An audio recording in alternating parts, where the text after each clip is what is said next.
This is the part where I keep my fingers crossed. Oh, I have check marks. Hey, everyone. We're live. It's David Barnett. Welcome. Welcome to the show, everyone.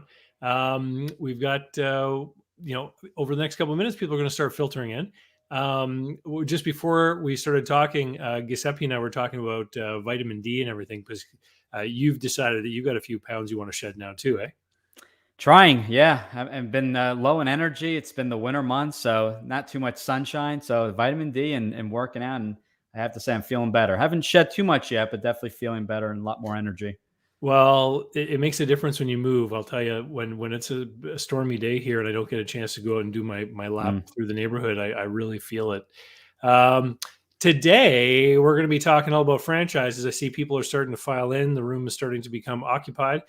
Please remember, everyone, give us a thumbs up. I'm gonna play the introduction reel, and then we're gonna get going. So today we're talking about franchises in the post-COVID world. We've got Giuseppe Grammatico from thefranchiseguide.com. And let me roll the intro. I'm David C. Barnett, and you're tuned in to Small Business and Deal Making, the podcast, YouTube channel, and blog where I talk about buying, selling, financing, and managing small and medium-sized businesses while controlling risk. So if you're looking to take control of your future through buying a business one day, or if you already own a business and you're looking to grow or exit, you've come to the right place. I talk about interesting things, I talk to interesting people, and I answer your questions every week right here. So be sure to hit like and be sure to hit subscribe, and let's get to it. Awesome. And I'll remind everyone who's tuning in to watch, if you put questions in the comments, we will be getting to them. Towards the end, I'm going to start to do a Q&A session. So put your comments and questions in there and we'll get to them as we move along. But I wanted to start off, Giuseppe, just by asking you, we're in the spring now of 2022. We're 2 years past the big lockdowns and everything that happened back in 2020.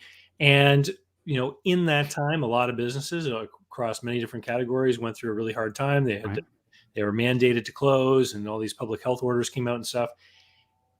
Since then, what have some of the trends been amongst franchising and franchises and the franchise brands? What have you noticed is different now than if we were having this conversation back in 2019? Yeah, well, I will say one thing, someone looking at a franchise right now has a major benefit because they can go back and say, not only, how has the support been on the franchise, but what did the franchise companies do during COVID to really step up and help your business? So, some of the stronger brands really stepped up and changed things, right? Offering additional support. We'll get into that, I think, later in the show. But as far as trends go, we've noticed quite a bit, specifically in home services. People are at home, right? People are continuing to be at home, not just because they're stuck at home because of COVID. That's the new norm. People are like myself. I'm working from home. Others are maybe going into the office one day a week. So what happens when you're stuck at home? You start to look around and realize you need things like I'm looking, maybe I can, get new paint on my walls, or I need a new roof or landscaping. So there have been a lot of home service franchises that have done well and really been able to come in and offer multiple services to help the homeowner. The other, and this is a big one, is business coaching has been big because a lot of small businesses are not sure how to function as a business going forward. Do they want to pivot? Maybe they're still struggling and they need some change. So there are multiple companies that offer business coaching, and they also offer there's specific companies that can go in and actually reduce your expense at no cost to you unless there's a savings. So that was pretty unique. And the last one is, and this is something I see with a huge future, is mental health. Believe it or not, there are franchises around mental health. Really? That can actually help with assisting with everything going on. Obviously, we've been through COVID. That's been tough enough. And obviously now, you watch the news and there's a war going on and everything else. So there are actually franchises that assist with mental health. And now, those have been some three. Yeah. When you say a franchise that has to do with mental health, like is this a franchise where it's for someone who is a psychologist or some kind of counselor that would get into this? I'm thinking of like certain franchise pharmacy chains, right? Mm-hmm. Where, the owner is a pharmacist, right? And they run the counter back there. But is this something where you're talking about practitioners from the industry buying a franchise so that they can better operate their business, or is this a franchise system being sold to anyone who just has an interest in getting into this category? It could be both, but predominantly it's been people that have an interest that are able to hire and bring on practitioners to really assist and offer people that extra help, and whether it be a daily call or weekly call. So they basically, it could work on both models, but it's mostly people bringing in the practitioners. Okay, that's interesting, and I guess it just leans to the creativity that is out there, that someone thought that they could take that kind of model and turn it into a franchise. Is it fairly new? I mean, you're saying it's trending now, but is this a brand new kind of thing? Business has been around since I believe 2015, and just started franchising in 2021. So business has been around, just if it has evolved via franchise in the past year or so. Okay. So maybe, obviously, they're probably capitalizing on the fact that they've seen that there's been a growth in demand for this sort of thing. Yes, and it's a different way. What we talk about franchising and different ways to expand your business. So they felt this was the avenue to really kind of blow it out across the country and offer it in all 50 states. Okay. So, well, let's. I wanted to talk a little bit today about what you kind of get to look at when you're looking at a franchise opportunity, because everyone knows, or most people have heard, that there's something called a franchise agreement. It's a contract between the franchisee and the franchisor that says what happens in this business. But when someone is looking at a franchise opportunity, that's not the only document. In fact, that document forms part of another document, which is called the FDD, or the Franchise Disclosure Document. Right. Can you take us through that a little bit and talk about the different things that are in there, maybe besides the franchise agreement? Right. So the franchise disclosure document is what you receive first. We call it an FDD. And really that's 23 items. It covers everything from who owns the business. It has lawsuits, whether the franchisor has been sued or if they sued somebody else. Everything has to be disclosed in there, so there's full transparency. There's a huge financial section, audited financials, going through just the past, I think it's the last 3 years, going through the financials of the corporate office. There's, I'm not going to go through each and every single item, but item 7 is a popular one. It's a itemized investment range of what your investment may be. And it's typically a large range because in many franchises, you have options of leasing versus buying. You need an office. Are you going to work from home? So there's different options. So they itemize what to expect in that franchise. And obviously, if there's rent involved, it's going to vary the pace depending on where you live. And then there's the famous item 19, which is what they were calling the earnings claim. And not every FDD offers an earnings claim, but it'll give you an average range. And again, it's going to vary from company to company, but it may be average first year, average 3 year. It may be the average top 10 franchisees, what they're making, but they will itemize that list and kind of give you an idea of what the average franchise owner is making. So lots of sections there from that agreement.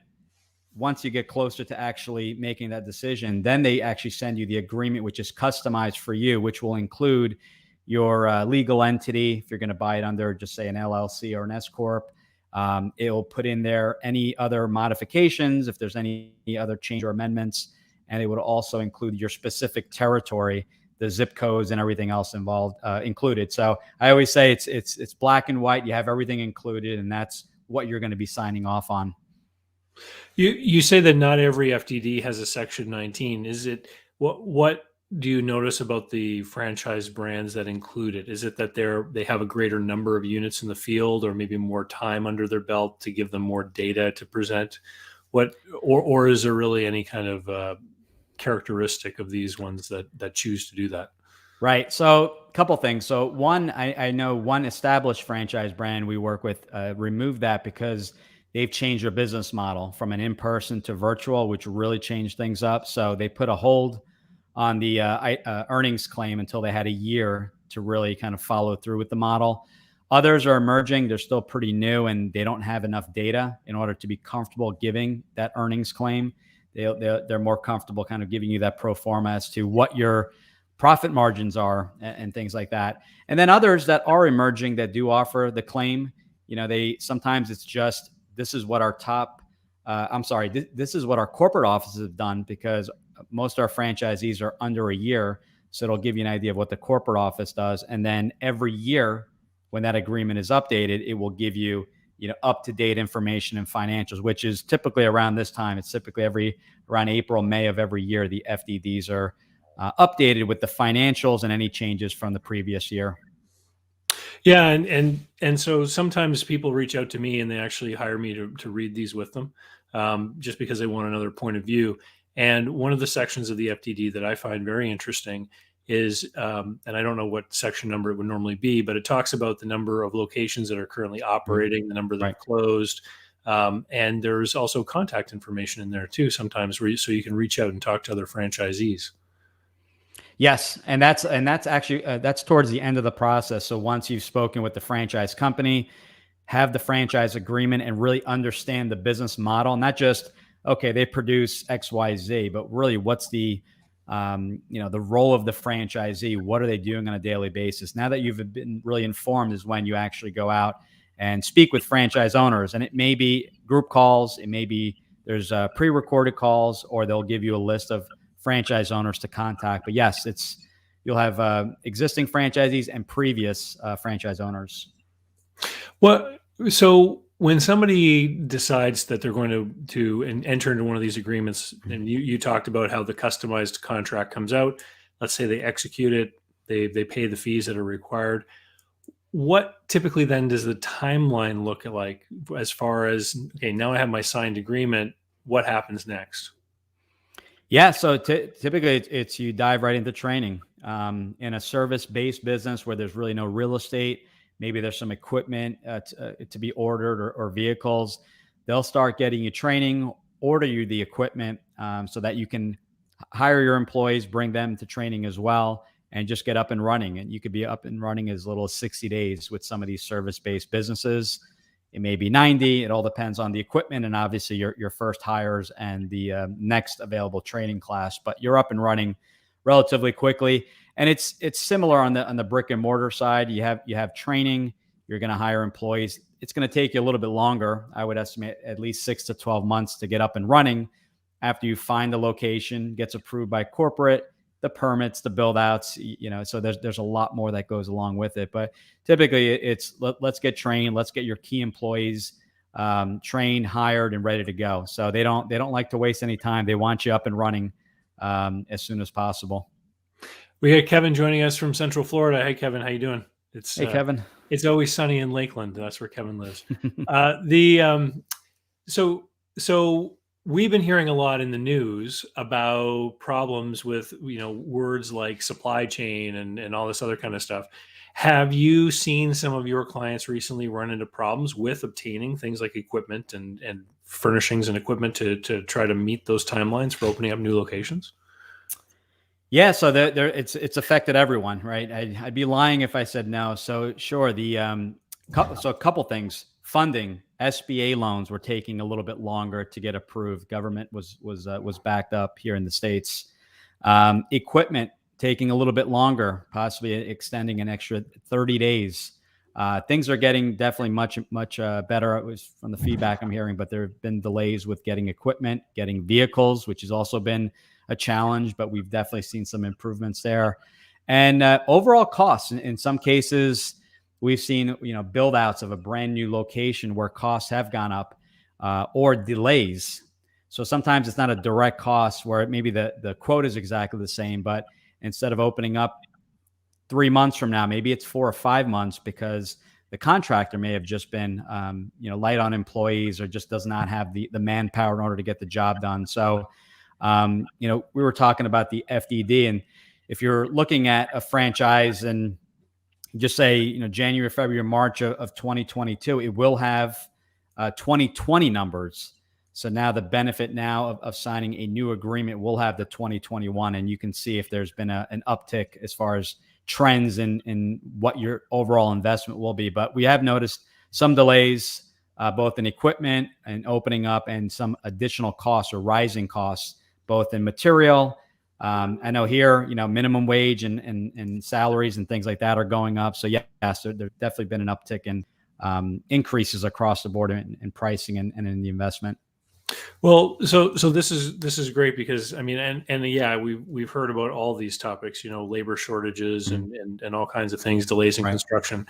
So if someone is looking at that FDD document and it's telling them in section 7 that the average location, maybe costs 300 grand to build and, takes 4 months, somebody could assume it's going to take it's going to take longer. Is it really, I mean, the reason for that franchise disclosure document is to inform the investor of what it is that they're going to have to spend. Right.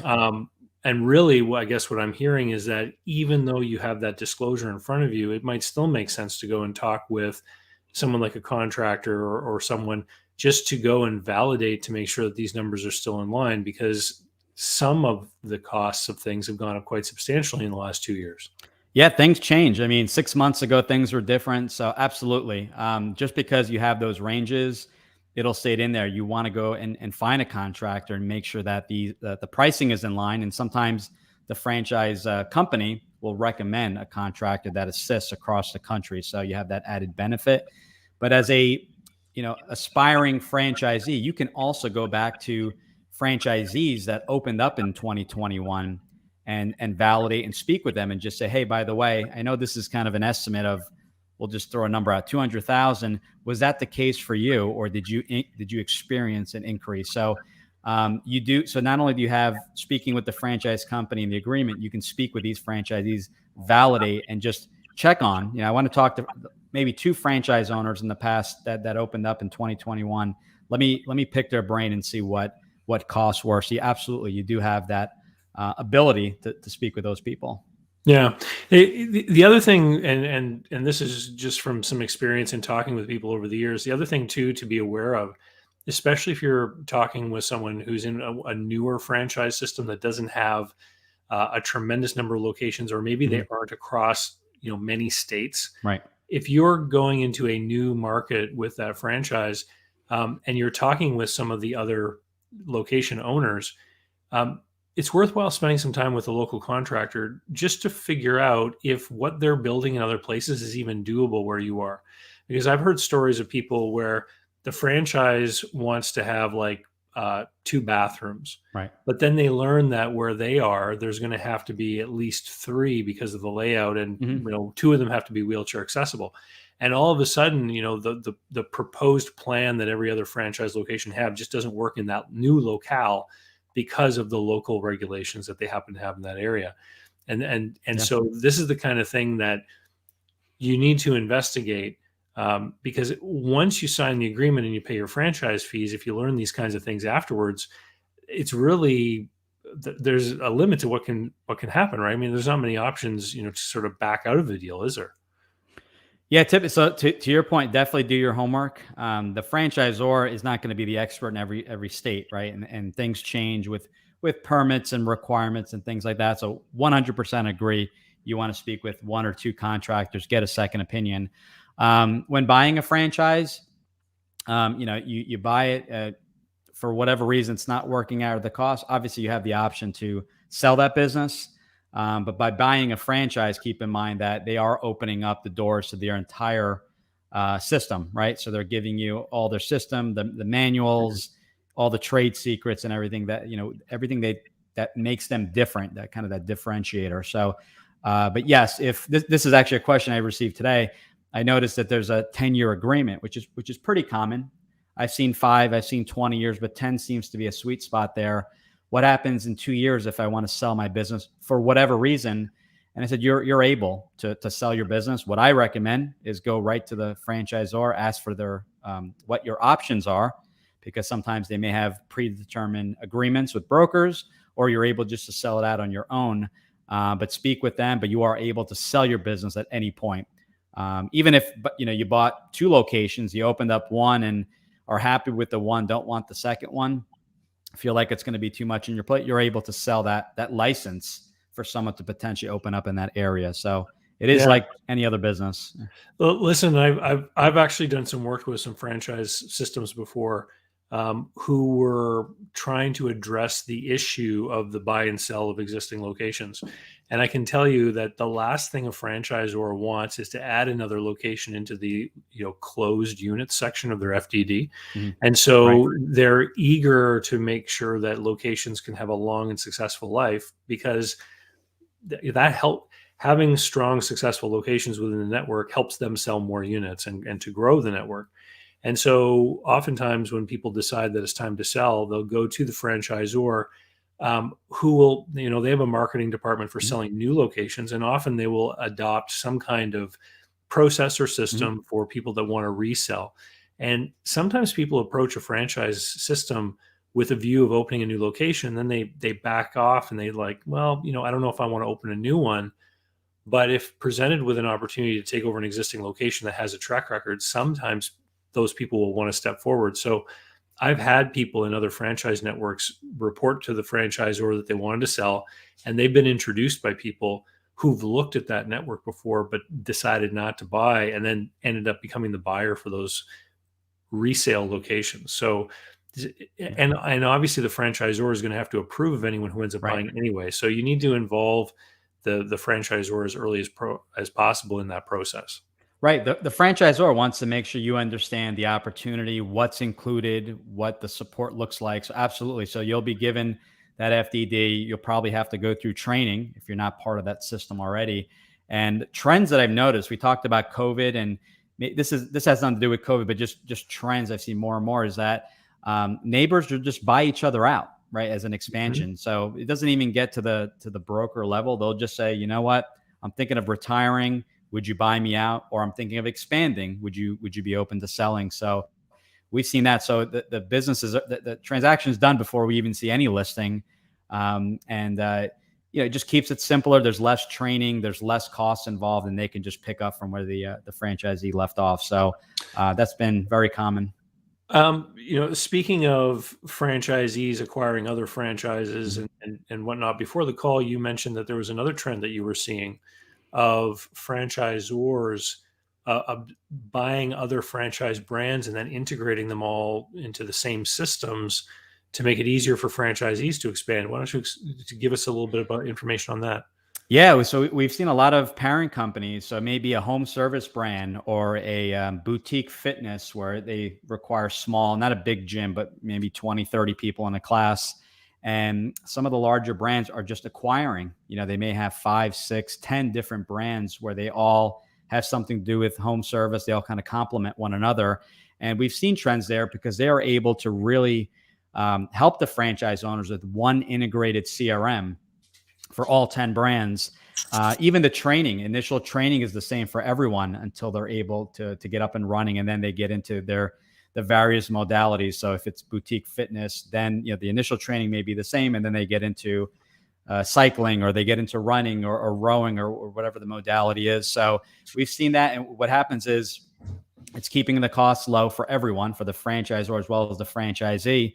The companies are now bringing things in house, such as call centers, such as all their turnkey marketing. We've had franchisors just openly buy out a online marketing company and digital agency and bring it in house so that it's all under one roof.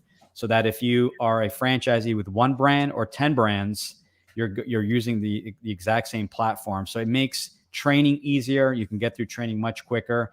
You are able to expand your business instead of buying more territory with a mosquito spraying franchise. You can keep that original territory in what we call stack, and add different brands like residential cleaning or residential painting, where it's like, okay, I have the same customer, the same clients, the homeowner, and now I can add additional services. They're already happy. I already have an established relationship. So it Mhm. makes it easier to expand while reducing the client acquisition cost. Yeah, it's when you think about that, when you think, okay, I'm going to be a franchisee and I'm going to have a certain business, and then there's going to be these other franchises available to me, the cynical voice in my head says, oh, they're going to come up with new franchises to sell me that I'm going to have to buy. But in reality, what you're talking about when you talk about those synergies, Mhm. I remember when I had a business brokerage office, it was a franchise Right. location. And in the book I wrote back in 2015, Franchise Warnings, I talk about figure out what you get for the fee you pay, Mhm. right? And when I had that franchise business brokerage office, they were giving me access to all these big online business for sale marketplaces. They gave me a CRM system. All of these different things I had access to. And if I were to go out there as an independent business brokerage and buy all those things myself, it would have cost me more every month. Right. So I was actually taking advantage of efficiencies of scale. And if that franchise or can buy a digital marketing agency that then does the work for 3 of their brands, it Mhm. means that the cost structure being borne by one particular channel, one particular silo of those brands is reduced. Right. And so it could make it easier for you to come to the conclusion that what you get for the fees you're paying is a good value for you as a unit holder. Yeah, absolutely. Yeah, economies of scale are huge. We've had people that had a painting business convert it into a franchise. There's a fee and there's a royalty, but they're taking a lot of the stuff off their plate. They're getting their materials at a much lower cost. So just the transition alone has been saving them money. And one other thing about the additional brands, you don't have to add the additional brands. You could be content with the one brand in your territory and be just fine. The added benefit to you is if there is another franchise owner in your hometown and you're offering mosquito spraying and they're offering residential cleaning, they can potentially refer you additional business because you're in the same area, you're both marketing. So if they have someone that they're talking to and say, hey, do you offer mosquito spraying? And they said, well, we don't offer it directly, but our company does. Why don't you talk to David Barnett? That's an easy way to acquire new customers and vice versa. Yeah.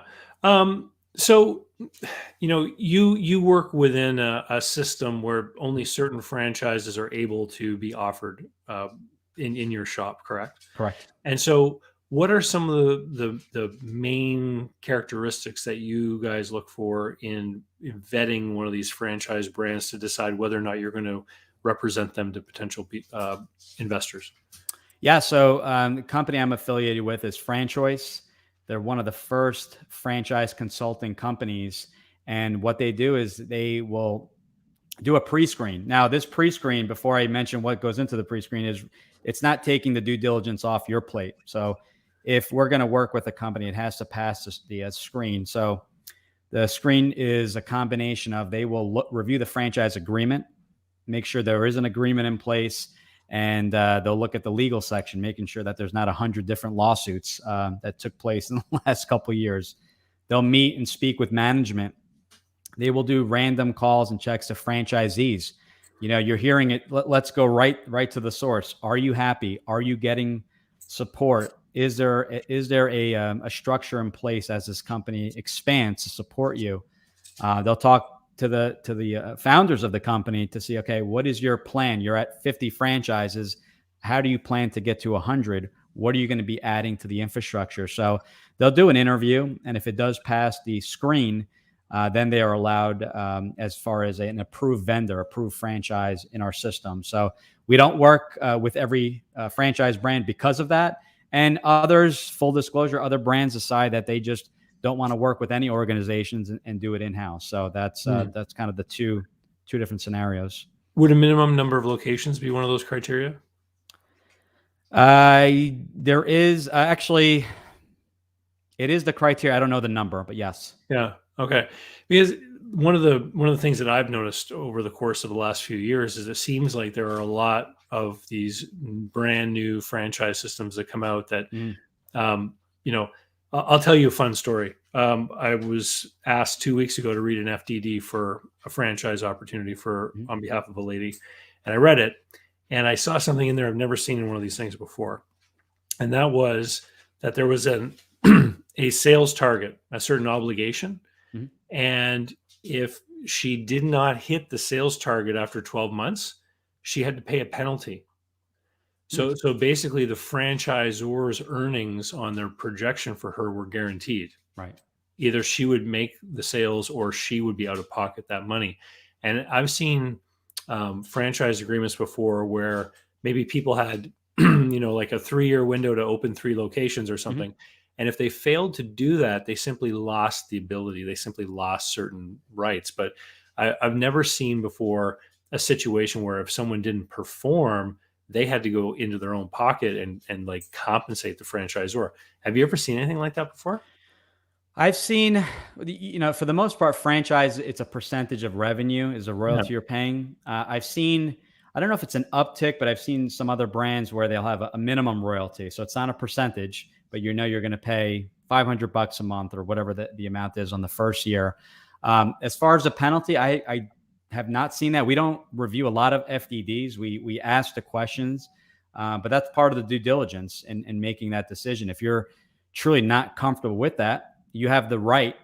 Everyone has the right. I don't care who you are, but you have the right to amend that. And if they're not willing, it's up to you if you want to move forward. And that's the beauty, Mm. right? Not every franchise, as you mentioned, is created equally, but you do have the right to ask why is this in here? Can they amend that? I will say this: when you talk about trends, franchise companies are, we talk about being awarded a franchise, and some people say, well, as long as I have the money, they're gonna accept me. So my response to that is they really want you to be a partner, right? You're an extension of their brand, and they are asking now, and I've seen this more and more often. They want you to make the case. If you're going to buy 10 locations, they're going to come back and say, well, how do you plan on opening these locations? Because the worst thing the franchisor can do is award you 10, you open up 2, and then the other 8 just kind of fall to the wayside. So we've seen cases where they'll say, we will do 4 initially, see how things go before we award any additional, because there have been stories where people they decide it's an emerging brand. Maybe they can get some more territory. They took advantage of that deal and then never open up. So I say, when doing your due diligence, be prepared to give a business plan to the franchisor if it's something larger, like 4 or 5 Mhm. plus territories or locations. It's interesting. About 10 years ago, I was approached by someone who was trying to build and develop a franchise network. And they were coming to me for advice. And I was saying, the biggest piece of advice I could give you is be very choosy about your first Mhm. franchisees and make sure that you Yes. pick people who are going to be successful and that you create the circumstances to allow them to be successful, because every other person that comes later is going to be looking at those first people, right? And they didn't do that. What they did is they took anyone who had the money, and then they ended up in very short order with problems because some of their operators were not the right people, and Right. and and the whole thing just kind of like, it was growing rapidly and then just fizzled and faded.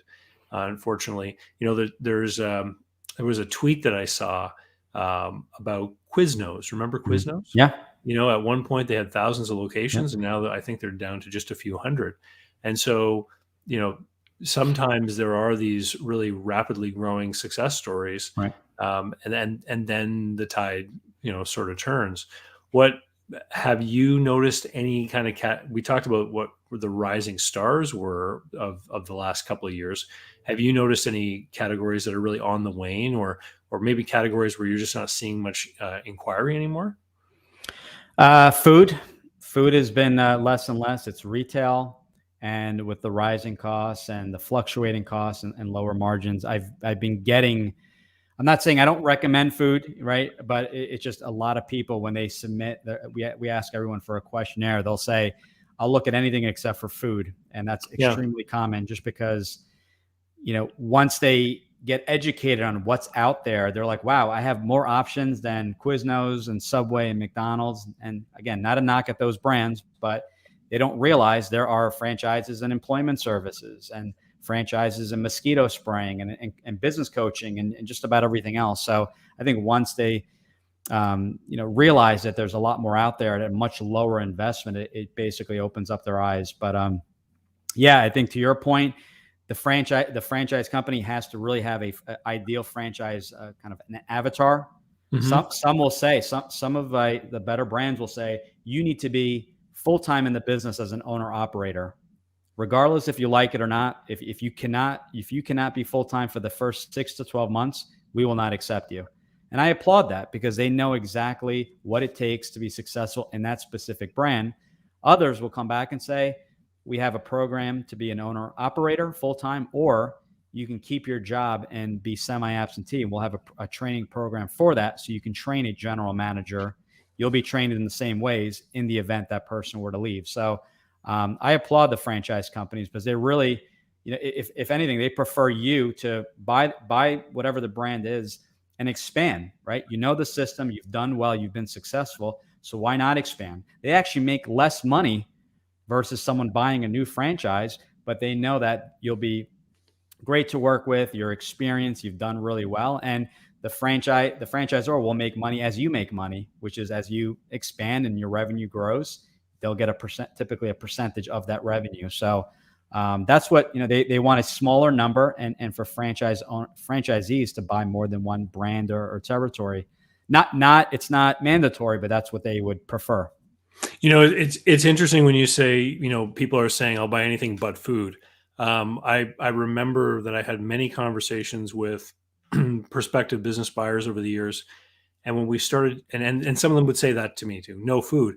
Right. And when I started to explore more with them what was behind that no food thing, what I began to realize, and I pointed out to some people, is that they weren't really against food. They were against businesses that had these long hours, right?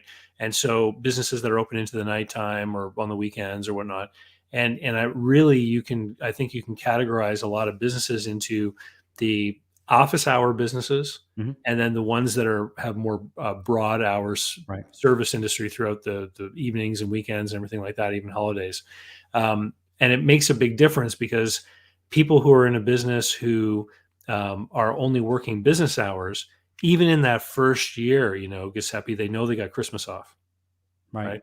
And that is a big deal to some people. I know that here in Canada, there's a breakfast franchise, mm-hmm. and it's a food franchise. But one of the big reasons that it is so popular amongst franchisees is that all the locations close at 3 p.m. So they're open for breakfast and lunch, and then they close. Right. And so it gets away from that whole, well, what about the evening? And they have an easier time recruiting employees too, because the employees know that they never have to work at night, right? And so, interesting. I see people watching. Please give us a thumbs up if you would. And if anyone has any questions for Giuseppe, please throw them into the comments. More than happy to take some questions. Why don't you tell us about some of your more recent client success stories? Are there some people that you've helped out in the last year or so that are really knocking it out of the park? Yeah, we've worked with quite a few families. We spent a lot of time. I make it mandatory. I want everyone on those calls, everyone affected by the business, and yeah, we touch base.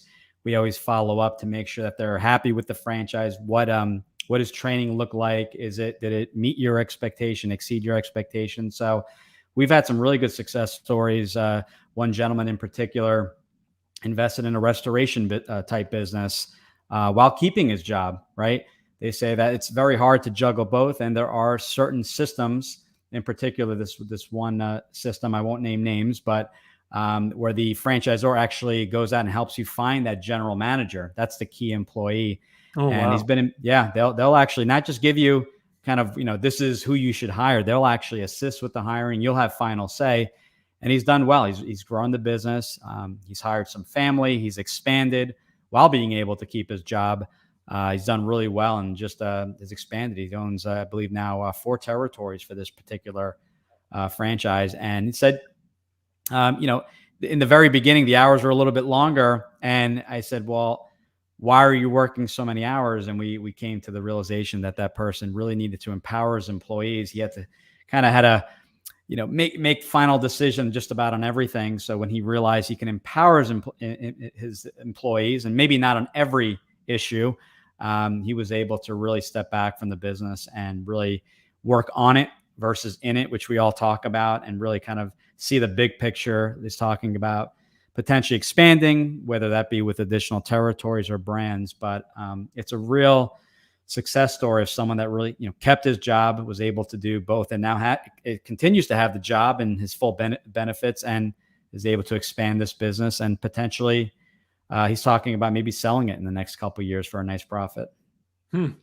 When you and I first met, I remember that one of the things that you had said to me is that one of your primary client groups were people that were sort of those C-suite Mhm. executives that Right. wanted to get out of, the high stress corporate world. Right. Has that changed at all with the COVID and working from home and that kind of thing, or is it the same category of people that are coming to see you, or have things changed for them because they're maybe working at home sometimes? Yeah, they're still contacting us, even working from home. They're just not fulfilled, not happy, and to be quite honest, they don't know what the future holds for them.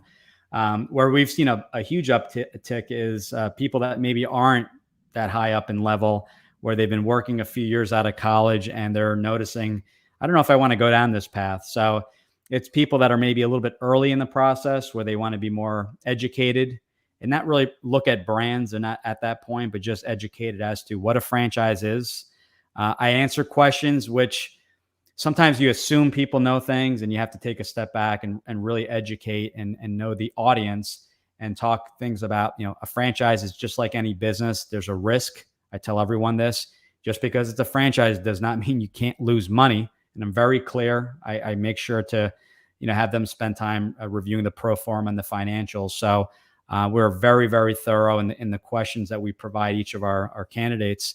But yeah, you have a lot of people that are thinking about it. So maybe they'll come back in the next year or two when things are a little bit better financially, a little bit more stable. But yeah, still have the same C-suite corporate execs calling me. If anything, there's been an uptick also on current business owners that are either looking for an exit strategy, maybe even looking, as I mentioned before, of converting their business and taking advantage of the systems in place, because they may be great painters, but they're not good business people. They don't know how to, return a phone call, have the marketing automated and things like that. So No, we've been getting. listen, that is a real thing. When I was in Florida just before the lockdowns in Mhm. 2020, and I was attending a conference for an epoxy floor company, a franchise system, Okay. and I met someone who had been in the epoxy floor business and decided to join. Mhm. And it was for a couple of different reasons. But I said, what were the reasons why you decided to do this? And basically, it came down to two things. It was supplies and costs. So they were actually going to save money Mhm. through the purchasing made available through the franchise network. But the other thing was that the franchisor was handling all of the online, digital, social media, marketing, advertising, all that kind of stuff, which they admitted that they really struggled with Right. figuring out on their own. And while they were good at doing the flooring, they weren't very good at all that other stuff. And so that's why they had decided to sign on. We have we have a question here from a Doodle Alarm. I'm looking into the water restoration business as well. Any recommendations on specific companies or things to look out for water restoration?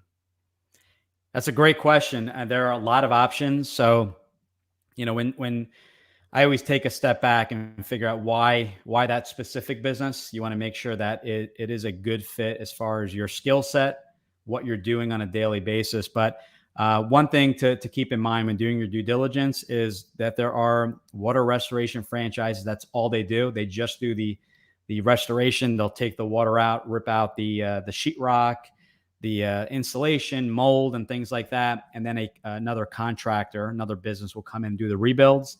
And there are other franchises that essentially handle both. Right. They'll do the rip out and they'll do the rebuild. Those are much higher in cost. A lot of those companies are well established, and there's less and less territory. But I would ask questions like revenue streams. There are brands that we work with that don't just do water damage; they do crime scene cleanup. Believe it or not, they do biohazard cleanup. Anything to do with mold. I was in the cleaning business for many, many years, and once you said the word mold, we had to take a step back, and a restoration type of business would have to come in. And boy, was that expensive! And they got to work with the insurance companies. As soon as you need guys with masks, the Masks, price that's goes way it. up. I would not put my contractors or employees in harm's way, but I would just look at what they were charging, and I said, well, I'm on the wrong side of the business. I need to switch over. But I would spend some time and figure out what's the role. Not every business, just because the end service is the same, doesn't mean your role is going to be the same. So some Mm. businesses may require you to be going out there and cleaning mold. Others are more executive, where they'll say, this is a team you need to hire They do not want you doing any of the actual work. So more than glad to help if you have any additional questions, but definitely can arm you with some good questions to ask. My comment here would be to understand understand who's paying you. So what is happening? Like, obviously, if somebody has some kind of flood or something, there may be an insurance claim at play, Right. and so you want to understand: are you billing individual insurance companies, or is it a market in which increasingly these intermediary companies are sort of acting Mhm. between insurance and the supplier? And the reason why this is important is because these companies can deliver a lot of work to you, Right. but as they take more and more of this insurance company trade, of course, what their big aim is to do is to squeeze margins. And so have an understanding of who is paying you and what that space looks like. Is it very fragmented? Are you dealing with hundreds of insurance companies? Or are these intermediary operators, and I forget, there's a term for them, obviously, but they sort of coalesce or agglomerate a lot of Right. the transactions. Mhm. And I know that here in Canada, in the auto insurance space, this is becoming big, where there are just a handful now of Right. these companies that are kind of sort of managing all the insurance Mhm. payments. And so increasingly, these local independent operators have to align themselves in one way or another, or they risk being squeezed out of some of the work that they've been doing.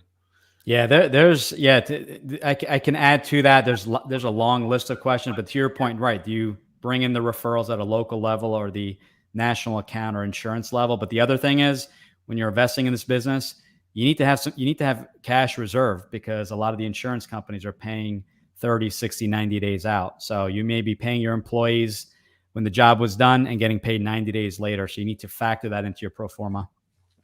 Got a great question here from Yanel. What are the typical valuation multiples within the franchise space? Does it vary by industry? How does one best achieve margin expansion within the franchise model, given an already established brand? That's a great question, and I'll answer it. So yeah, it does vary by industry. So obviously, a restoration franchise brand is going to be a different multiple than a food service brand, just like they would be for independent businesses. What what I, people like to talk about, oh, there's an established brand. Oh, there's systems. Oh, there's this. Oh, there's that. And what I always like to say is that if those things hold value, they're going to deliver on the bottom line. Right.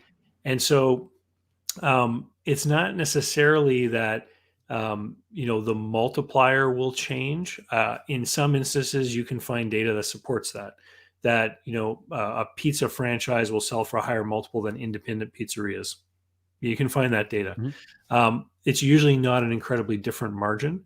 But what I would say is that if you're part of a national chain and they're doing like television and radio and all this cool online advertising and stuff, that should be translating into more sales and more earnings, right? And Right. so it's the number being multiplied that should be benefiting from those advantages that might accrue from a franchise brand. Yep. And we did a whole show on exit strategies not too long ago, which is been one of our top downloaded shows. And again, it's going to vary industry volume. There's so many different factors, but also the multiple on what number. That's the thing a lot of people don't talk about. So if you're the owner operator, I know I sold my business, and person coming in saying, "Okay, what was your role? Do I have to replace you if you were an owner which I was not. I was semi-absentee. But if I was running the entire business, they would have to back out some money to replace me. If I was making 100,000, maybe the manager was only going to get 50,000 as a Right. replacement. And then what was left over, the multiple was on that. So we could definitely spend a lot of time on that, but you answered it perfectly. Well, well, this I'm just realizing that we're getting up here to the end of our time, and so I want to ask you if somebody's out there thinking about and I I've always been a big proponent of buying an existing business because you already have sales and you've already got employees in place and all that kind of stuff. And where I've actually in my own past helped people buy franchises Mhm. is usually because they've looked around for something to buy, they haven't found anything that suits them, and then they think, well, maybe I should be starting a business, and then they think, well, I don't really know a whole lot about these different business types that I want to get into. And then oftentimes I'll come across the idea, maybe I should be looking at one of these franchise systems. Right. So if somebody's sort of exploring those opportunities and they want to reach out and talk with you, Giuseppe, what's the way that they can reach out and find you? And who are you helping? What areas are you serving geographically? Yeah, so you can go right on the website. So it's my initials because the name is very hard to spell and long. So it's GG, my initials at GG the Franchise Guide. That's GUIDE.com. So GG at GG the Franchise Guide. You can listen to my podcast, download our book Franchise Freedom. We do daily posts. We have blogs, you name it. So, and basically it's a learning center. It's education. Owning a business isn't for everyone. Franchising isn't for everyone, as we talk about all the time. So, but what I do is I really help people figure out what they're looking to accomplish and if a business is a good fit. And we do that on a 20-minute introductory call where we call it a right fit call. A right fit meaning, are we a right fit to work together? And is franchising the right fit? Because sometimes that system in place sounds really good, but you really want to create everything from scratch. And that's the beauty. There's no right or wrong answer. It's really what is the best fit for you. And so we don't push franchising. We talk about startup versus, I just did a post, startup versus a franchise. What are the pros and cons to both, or the differences? But one thing to figure out is, do you want a system built for you that you can run almost immediately, literally sign a franchise agreement, be up and running in 60 to 90 days?